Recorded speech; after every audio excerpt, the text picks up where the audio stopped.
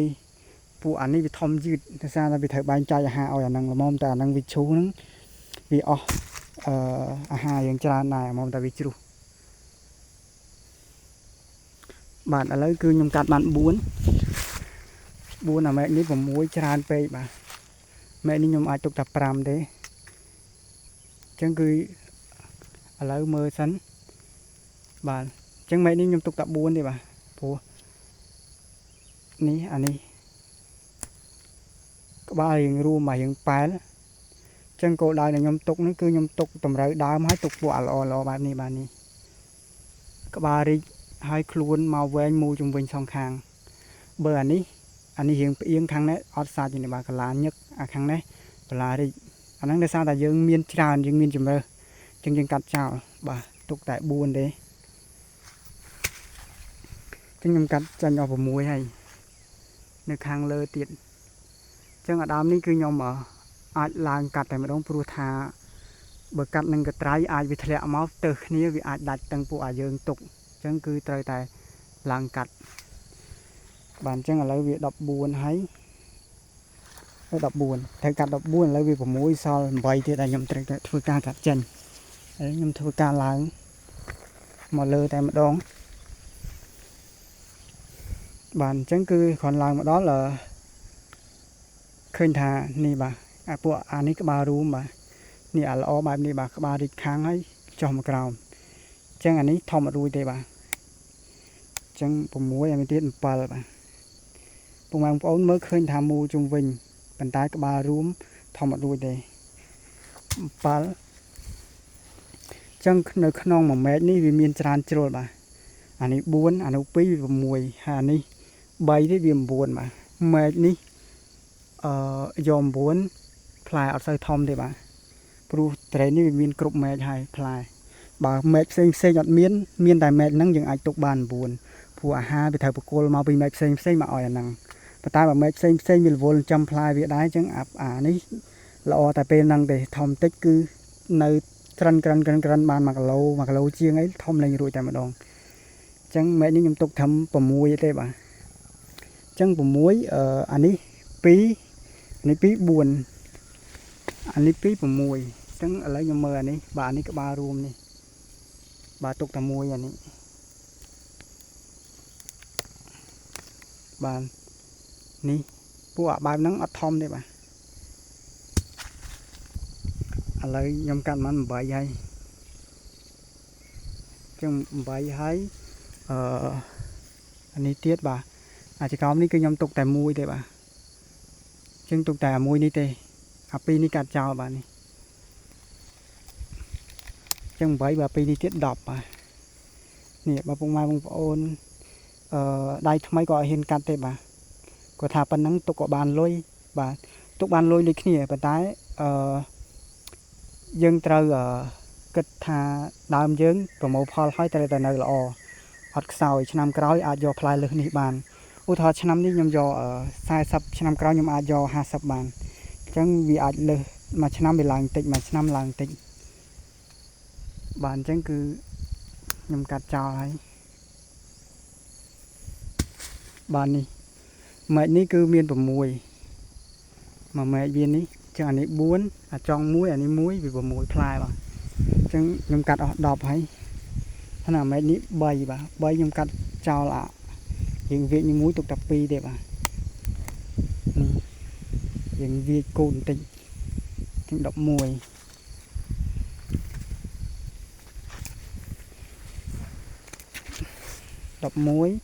បាទអាមែកនេះ5ខ្ញុំទុកតែ3ទេបាទនេះខ្ញុំយកអាចង់នេះចាញ់នេះបាទនេះហើបតងខ្លួនឯងនេះបាទនេះយើងអត់កាត់ក៏វាអត់នៅដែរអញ្ចឹងមកពុកម៉ែបងប្អូនថាអញ្ចឹងកាត់ទៅអីខ្ញុំខាតពេលវេលាគឺរឿងពេលវេលាអត់សំខាន់ទេសំខាន់គឺទុកឲ្យពួកអានេះធំលឿនបើយើងអត់កាត់គឺវាត្រូវចំណាយអាហារបែងចែកទៅពួកអានោះគឺអានេះធំយឺតណាស់បាទចឹងបើយើងកាត់ពួកអាដែលយើងអត់ត្រូវការចោលទៅទុកតែពួកយើងត្រូវការគឺវាធំលឿនបាទ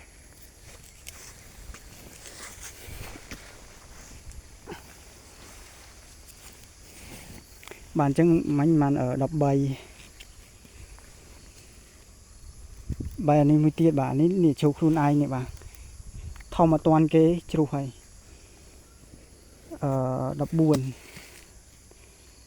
ឥឡូវគ្រប់14ហើយត្រេនដើមនេះស40អញ្ចឹងខ្ញុំមើលថាបើសិនជាមានអាណាអន់ទៀតខ្ញុំនឹងធ្វើការបេះចោលទៀតអញ្ចឹងដូចជាអានេះបាទអានេះល្អនេះល្អអានេះអន់បាទក្បាយយើងរួម15ឥឡូវសល់39ដើមនេះបាទឥឡូវខ្ញុំចោះទៅវិញ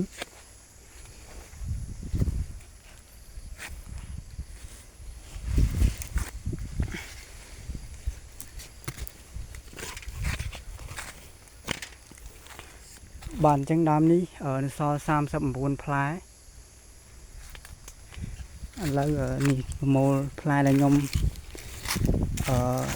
បេះចោលអញ្ចឹងផ្លែហ្នឹងពុកម៉ែបងប្អូនថាទុកក្រោមដើមអញ្ចឹងអត់អីទេអីអាហ្នឹងបើសិនជាដីកន្លែងសើមអិចអាហ្នឹងយើងប្រមូលបោះចោលទៅតែបើដីយើងញស្ងួតអត់អីទេអាហ្នឹងពេលវាលាយទៅវាខ្លាចជាជីដូចគ្នាព្រោះនៅថៃគឺខ្ញុំធ្លាប់ហើយដែលកាត់ចោលទៅវាពួកអាធំហើយហ្នឹងទុកដីពេលដើរបាញ់ថ្នាំដើរទៅទាត់តាផ្លែត្រេនវាឈឺជើងហើយដីរៀងសើមជាប់អញ្ចឹងតើកាយគាត់ឲ្យប្រមូលយកទៅបោះចោលមកកនុកគៀនព្រំអញ្ចឹងអាដីនោះអាផ្លែក្តាប់ត្រេននោះដែលលួយគឺនៅពេលដែលដាំម្ទេសចិត្តនងដាំម្ទេសនៅកនុកនោះហើយយកចេកទៅដាំនៅកនុកនោះក៏វាល្អនិយាយរួមគឺវាជីដូចគ្នាបាទតែបើសិនជាវានៅកន្លែងទឹកអេសើមជាប់យូរអាហ្នឹងវាអាចកកើតជំងឺហ្វៃថូថេរ៉ាបើដីស្ងួតបែបនេះកើតអីទេបាទនេះ38ផ្លែបាទអញ្ចឹងគឺល្មមហើយសម្រាប់ដើមនេះ38ផ្លែ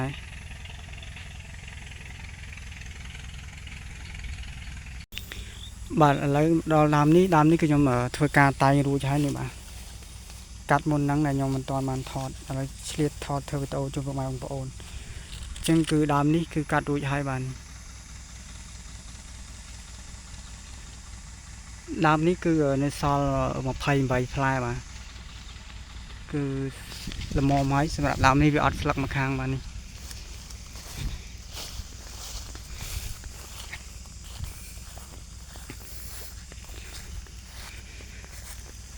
បាទលើកសម្រាប់ដើមនេះ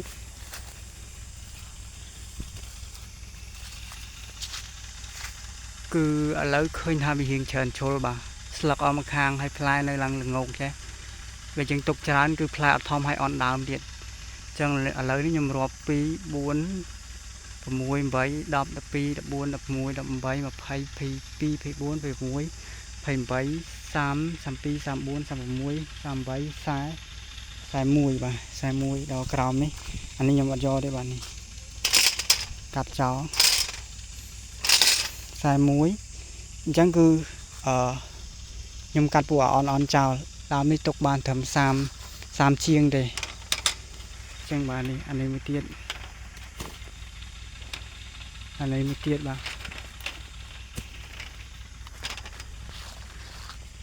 ចឹងខ្ញុំកាត់អស់3ហើយអានេះមួយទៀតបាទ4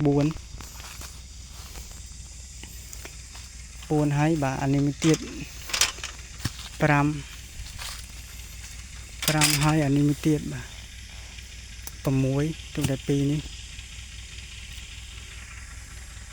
បាទឥឡូវខ្ញុំធ្វើការកាត់ឥឡូវនេះចោលទៀត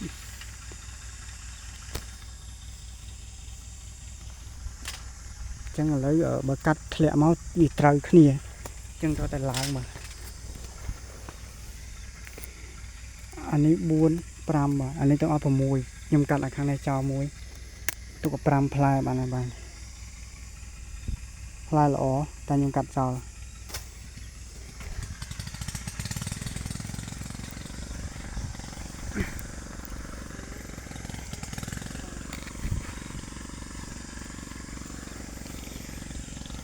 បាទឥឡូវខ្ញុំឡើងមកដល់លើហើយ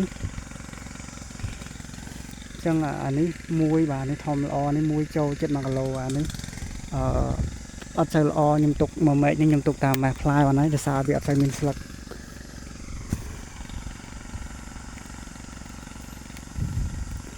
បាទនឹងអានេះ3 4ផ្លែខ្ញុំបេះអានេះចោលមួយក៏បានយកកវិតមកបាទយើងពិបាកបន្តិចប្រើកញ្ចក់បាទនេះផ្លែអត់ល្អវានេះទុកបាន1 កន្លះគីឡូបាទនឹងអានេះ2អានេះ3 5ខ្ញុំកាត់អាចុងនេះចោលមួយបាទនេះแล้วก็จะមើលឃើញបាទអញ្ចឹងគឺដើមនេះគឺខ្ញុំទុកប៉ុណ្ណឹង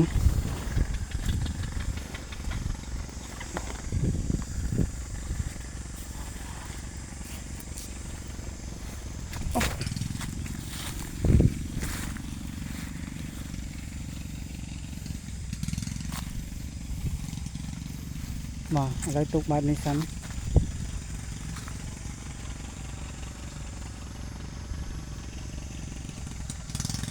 បាទនេះគឺដើមនេះនៅតែរៀងច្រើនបាទមើលទៅនៅតែរៀងច្រើនប៉ុន្តែតែ20ជាងនេះដល់30ខ្ញុំកាត់អស់ច្រើនហើយហ្នឹងបាទអញ្ចឹងគឺអានេះអាចទុកបានអត់អីទេ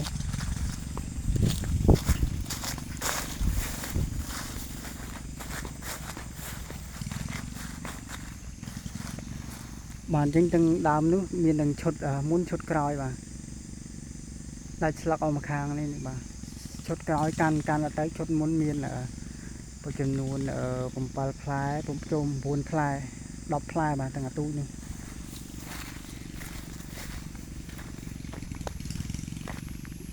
បាទហើយនឹងអានេះគឺឈុតក្រោយទៀតនេះប៉ុននេះជើប៉ុនចិត្តប៉ុនពងមន់ឲ្យតិចតួច